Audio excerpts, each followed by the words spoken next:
Well, I have the enviable task of channeling another great dead man. So these are the words of the wonderful Roberto Bolaño. This is The Last Savage. I stepped out of the last show onto empty streets. The skeleton passed right by me, trembling, hung from the antenna of a garbage truck. Big yellow hats hid the face of the garbage man. Still, I thought I recognized him, an old friend.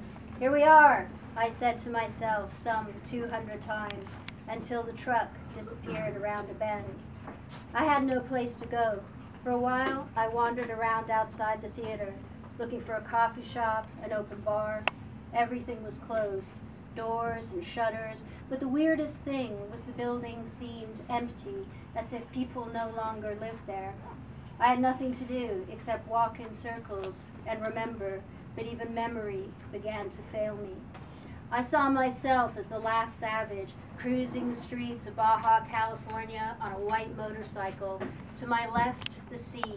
To my right, the sea. And in my center, the box filled with images gradually fading away. In the end, would the box remain empty? In the end, would the bike vanish with the clouds?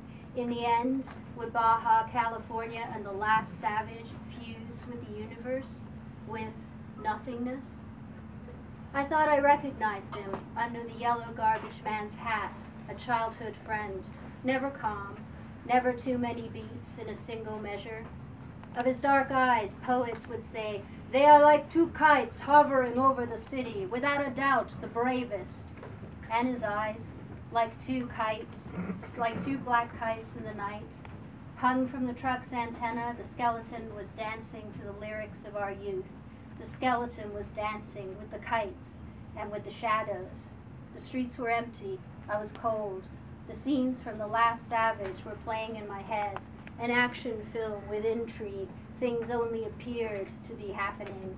At heart, a quiet valley, petrified, except for wind and history. The bikes, the fire from machine guns, the sabotages, the 300 dead terrorists, really, they were made from an essence lighter than dreams. Splendor seen and unseen, visibly and invisibly, until the screen went white and I stepped out on the street.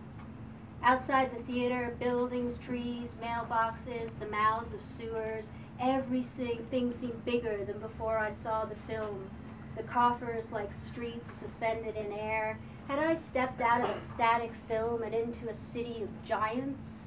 For a moment I thought volume and perspective were going insane, a natural insanity, without edges. Even my clothes had undergone a mutation.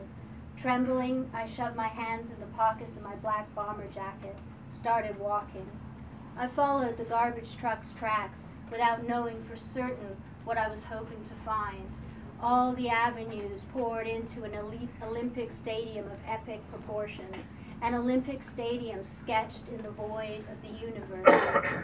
I recalled A Night Without Stars, the eyes of a Mexican girl, a teenager with a bare chest and a jackknife, I'm in a place you can only see with your fingertips, I thought. There is no one here. I'd gone to see The Last Savage, and on leaving the theater, had no place to go. In a sense, I was the character from the film, and my black motorcycle carried me to destruction. No more moonlight dancing on shop windows, no more garbage trucks, no more of the disappeareds. I'd seen death mate with sleep, and I was spent.